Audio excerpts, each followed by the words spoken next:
Anne of Windy Poplars, Chapter 8. Extract from Letter to Gilbert.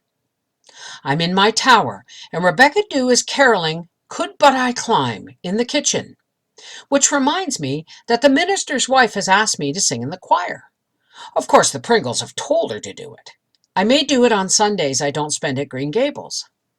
The Pringles have held out the right hand of fellowship with a vengeance. Accepted me lock, stock, and barrel. What a clan! I have been to 3 Pringle parties. I set nothing down in malice, but I think all the Pringle girls are imitating my style of hairdressing. Well, imitation is the sincerest flattery. And Gilbert, I'm really liking them, as I always knew I would if they would give me a chance. I'm even beginning to suspect that sooner or later I'll find myself liking Jen. She can be charming when she wants to be, and it is very evident she wants to be. Last night I bearded the lion in his den. In other words, I went boldly up the front steps of the evergreens to the square porch with the 4 whitewashed iron urns in its corners and rang the bell. When Miss Monkman came to the door, I asked her if she would lend little Elizabeth to me for a walk. I expected a refusal, but after the woman had gone in and conferred with Mrs. Campbell, she came back and said dourly that Elizabeth could go, but please, I wasn't to keep her out late. I wonder if even Mrs. Campbell has got her orders from Miss Sarah. Elizabeth came dancing down the dark stairway, looking like a pixie in a red coat and little green cap, and almost speechless for joy. "I feel all squirmy and excited, Miss Shirley," she whispered as soon as we got away. "I'm Betty. I'm always Betty when I feel like that." We went as far down the road that leads to the end of the world as we dared, and then back. Tonight, the harbor, lying dark under a crimson sunset, seemed full of implications of fairylands forlorn and mysterious isles in uncharted seas. I thrilled to it, and so did the mite I held by the hand. "If we ran hard, Miss Shirley, could we get into the sunset?" she wanted to know. I remembered Paul and his fancies about the sunset land. "We must wait until tomorrow before we can do that," I said. "Look, Elizabeth, at that golden island of cloud just over the harbor mouth. Let's pretend that that's your island of happiness." "There is an island down there somewhere," said Elizabeth dreamily. "Its name is Flying Cloud. Isn't that a lovely name? A name just out of tomorrow? I can see it from the garret windows. It belongs to a gentleman from Boston, and he has a summer home there. But I pretend it's mine." At the door, I stooped and kissed Elizabeth's cheek before she went in. I never shall forget her eyes, Gilbert. That child is just starved for love.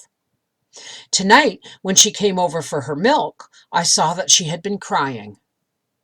They made me wash your kiss off, Miss Shirley," she sobbed. "I didn't ever want to wash my face again. I vowed I wouldn't, because you see, I didn't want to wash your kiss off. I got away to school this morning without doing it, but tonight the woman just took me and scrubbed it off." I kept a straight face.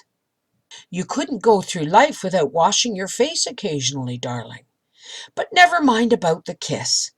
I'll kiss you every night when you come for the milk, and then it won't matter if it's washed off the next morning."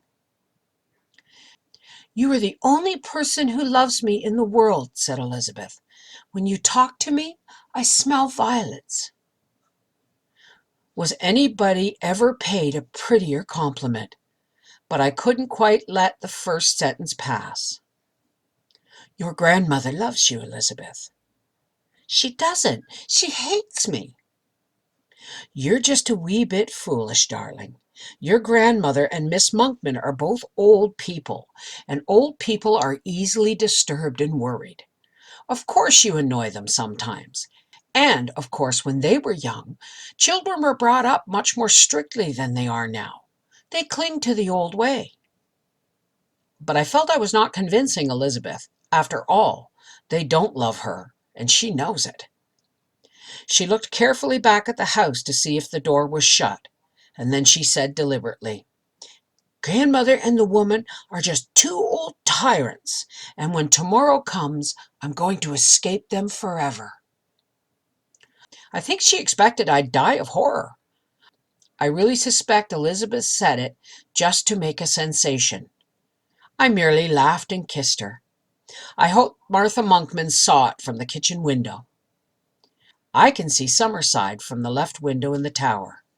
Just now it is a huddle of friendly roofs. Friendly at last, since the Pringles are my friends. Here and there a light is gleaming in gable and dormer. Here and there is a suggestion of gray ghost smoke. Thick stars are low over it all. It's a dreaming town. Isn't that a lovely phrase? You remember, Galahad through dreaming towns did go? I feel so happy, Gilbert. I won't have to go home to Green Gables at Christmas defeated and discredited. Life is good. Good! So is Miss Sarah's pound cake. Rebecca Dew made one and sweated it according to directions, which simply means that she wrapped it in several thicknesses of brown paper and several more towels and left it for 3 days. I can recommend it. Are there or are there not 2 C's in recommend? In spite of the fact that I am a BA, I can never be certain.